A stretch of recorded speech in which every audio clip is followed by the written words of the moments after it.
జై శ్రీమన్నారాయణ. అస్మద్గురుభ్యో నమ. శ్రీమతే రామానుజాయ నమ. ఈరోజు మంచి మాటలో అమ్మ మనసు ఎంత గొప్పదో తెలుసుకుందాం.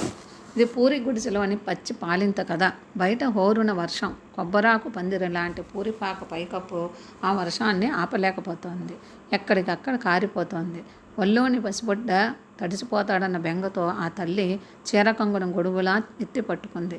అయినా పసికందు నానిపోతూనే ఉన్నాడు.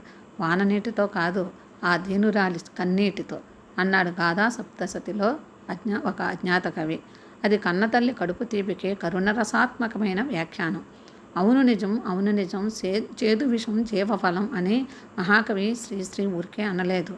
త్యాగమూర్తులైన పేద తల్లుల జీవితాలన్నీ పరమ విషాద కావ్యాలు. అనంతుడి భోజరాజీయంలో పులిపంజాను తప్పించుకుంటూ ఓ గోమాత దయనీయంగా అర్థిస్తుంది. ముద్దల పట్టి అతడు పుట్టి 7-8 నాళ్ల పాటి కలడు.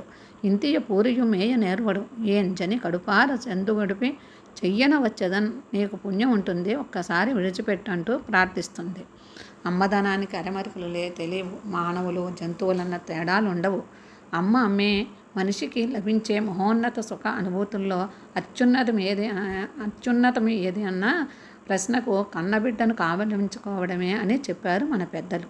ముక్తాహార కర్పూర సాంద్ర పరాగ ప్రసరంబు చందనము చంద్రజ్యోత్స్నయున్ పుత్రగాత్ర పరిష్వంగ సుగంబునట్లు రుజ్యంబే ముత్యాల అని ముత్యాలహారాలు, కర్పూర పరాగం, మంచి గంధం, వెన్నెల ఏవైనా బిడ్డను అత్తుకున్నప్పటికన్నా సుఖంగాను చల్లగాను ఉంటాయా అన్నాడు శకుంతలోకోపాఖ్యానంలో నన్నయ్య. ఆత్మజుల ఆలింగన సౌఖ్యం అత్యంత సుఖావహం కాబట్టే పిల్లలు పుట్టడం ఆలస్యమైతే స్త్రీమూర్తులు ఆందోళన చెందుతారు. ఈ దేశంలో అమ్మదనం కోసం ఎంతగానో ఆరాటపడతారు.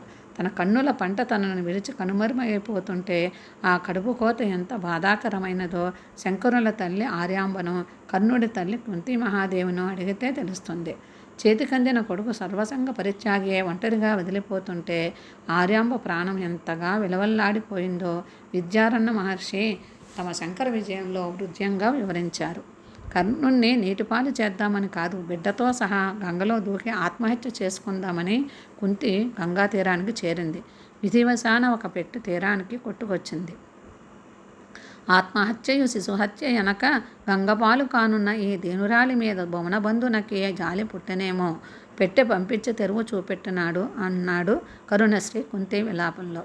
నీ వరహాల మోము నేనెన్నటికైనా చూతునే, ఏ అమ్మైనా ఇంత నీకు అన్నం పెట్టి ఆయువు ఇడినప్పటి మాట గదా నాయన అంటూ పొగిలి పొగిలి ఏడ్చింది. ఆయు ఉంది కర్ణుడికి కాబట్టే బిడ్డను సూతుడు చేరదీశాడు. స్లోవేకియాలో తాజాగా ఇలాంటి సంఘటనే జరిగింది. 1000 కిలోమీటర్ల దూరాన గల ఉక్రెయిన్ నుంచి రైలులో వచ్చిన 11 ఏళ్ల ఒంటరి బాలుని చూసి అక్కడి అధికారులు ఆశ్చర్యపోయారు. భీకర యుద్ధ వాతావరణంలో కుటుంబ సభ్యులు అనారోగ్య స్థితి వల్ల దేశం విడిచి రాలేకపోయారు. పిల్లవాడైనా చల్లగా బతకాలన్న ఆశతో పొరుగు దేశానికి పంపేశారు.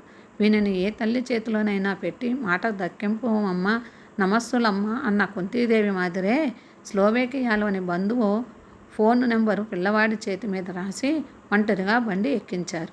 అధికారులు చూసి చుట్టాల ఇంటికి చేర్చారు ఆ బిడ్డను. బిడ్డకు దూరమవుతున్న ఆ సమయంలో తల్లి సంగతి తలుచుకుంటే మాత్రం ఒళ్ళు దలసరిస్తుంది, మనసు కలవరపడుతుంది. తల్లి మనసుకు జోహార్లు. సర్వం శ్రీకృష్ణార్పణమస్తు. జై శ్రీమన్నారాయణ.